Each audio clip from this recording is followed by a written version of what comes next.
So the Ronin 4D is already incredibly flexible, but with just a few small accessories, it becomes so much better. The Ronin 4D has a massive, beautiful screen, but it's extremely reflective, so outdoors you're basically forced to shade it with your hands. With this flexible sun hood for the Ronin 4D, that's no longer an issue. It wraps nicely around the monitor while still giving full access to all the buttons and the wheel as well as the touchscreen. So I picked this up from 3D Film Parts and they gave me a 5% discount code, Videografen, which works on all of their sun hoods where they have Canon, Sony, Nikon and everything. So if you want to pick one up for yourself, I have a separate video about the Nikon ZR. Even though I don't think that there are any better sun hoods on the market, it definitely is not perfect as it can be a bit tricky to put on. And it can probably also be a bit tricky to travel with unless you trust the flexible plastic enough to keep it stored flat. This could probably be fixed with a two-part design, something magnetic or clip-on for faster mounting, somewhat like the sun hood for my Portkeys LH7P.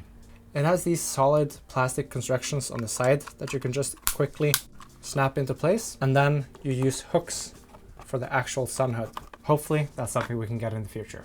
Now, power. Since the original DJI TB50 batteries are so very expensive, I found a detailed test comparing the original ones to the ones from Giphy Power. And based off of that, I gave it a shot.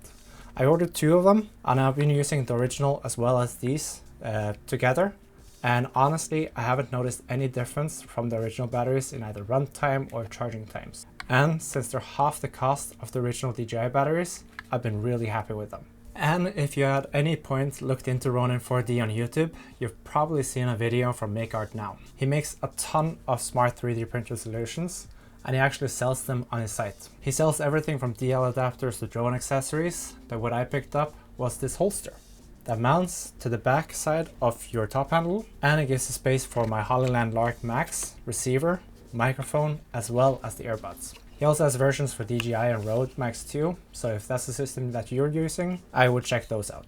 It also has a spot for a tentacle sync timecode box, but this section is usually left unused as I use DD timecode boxes. I do like the design, but for my use, it's a bit bulky. I rarely use tentacle sync, and I don't often run the HoloLens system, as I prefer to use shotgun microphones and timecode lavaliers. So since then, I looked for a more minimalistic version that can be screwed to the back of the top handle, and again, I found something practical at 3D Film Parts. So this is a simple bracket that adds 3 cold shoes to the back of the handle. It's great because it lets you store your wireless microphone receiver, a timecode box, as well as a microphone or any other cold shoe accessories that you'd like. But me personally don't find myself mounting anything back here, as I much more prefer to have the shotgun microphone mounted at the front, as well as using Velcro for my timecode box. But it's a very nice option to just have there in case I would need it in the future. And speaking of shotgun placement, this is where it gets kind of interesting. So I'll show you my weird boom setup that I have for clean audio later. But thanks to this cube-shaped adapter that I have on the front of my top handle, I'm able to mount my shotgun microphone to the front cold shoe. And because it pushes the microphone slightly away from the body, it lets the microphone stick further out to the sides so you don't get the direct noise from the gimbal motors. And since this cube also has RE locating pins on the top, it lets me mount my second most favorite item for this camera, which is the Tilta flexible flag. This flag is something I wish I had when I was filming with the Thybox Camera Cs, as it really helps you remove those unwanted flares without it throwing off the balance of the gimbal, like a huge matte box would do. And because of the Ronin 4D's design, most matte boxes just don't work with this camera. But one drawback is of course the fact that you can't flag off both of the sides as well as the top at the same time, unless of course you have 3 of them. Luckily, it's very minimal and flexible, so you can easily just adjust it to one side where the flare is coming from and quickly reposition it on the fly without any screws whatsoever. So MakeArtNow also has these motor mounts for mounting your wireless microphones to the gimbal motors. I actually don't use it for microphones at all.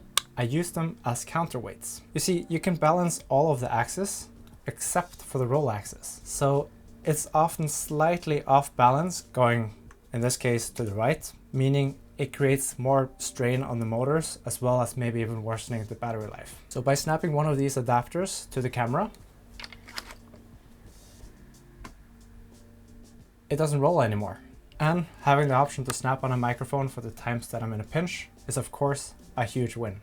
Now, the next one is a bit unconventional or maybe even controversial, but it completely fixed my audio, especially for sit-down interviews. The only place to mount shotgun microphones on this camera is using the cold shoe adapters on the top handle. And since both the gimbal and focusing motors are in that area as well, you risk capturing some of that noise in your audio recordings. Obviously, we improved the recordings already by having the cold shoe bracket and running the shotgun microphone further away from the motor, but nothing really beats the next solution.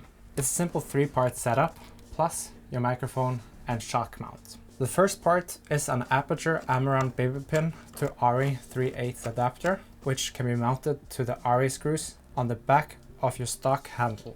The second part is this newer boom pole holder, which you just simply insert into the baby pin. And the third part is a boom pole.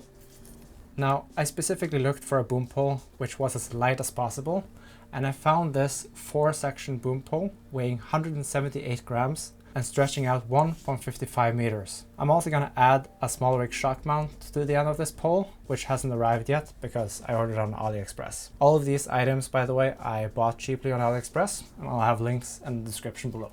My shotgun microphone of choice for this solution would be any XLR microphone plugged into the Deity DXTX, which gives you timecode and 32-bit float recording. That way, I can run scratch audio directly to the camera, as well as running timecode through a timecode box, and this boom will be completely separate, and I'll record internal 32-bit float, as well as I have the possibility to just take this off and just use it handheld. The S-Mic 3 as well as the Deity DXTX is also my on-camera shotgun microphone of choice the times that I'm not using the boom pole. And since I'm already always using like lavalier microphones which has timecode, I'm kind of forced to use the timecode port anyways, so having the extra work of syncing this up in post is negligible compared to the ease of mind of having a separate safety track, 32-bit float, as well as 14 hours of battery life and USB-C charging. Another must-buy that I'm sure most people heard of already is these Tilta hand straps, which replaces the original stock DJI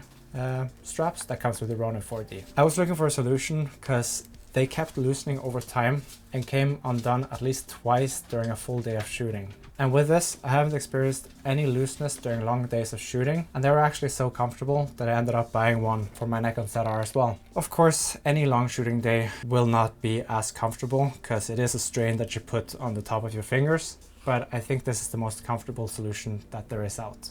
Anyways, thanks for watching. I'm pushing towards 500 subscribers now, so if this helped you in any way, subscribing genuinely helps me keep making videos like this. Have a good one.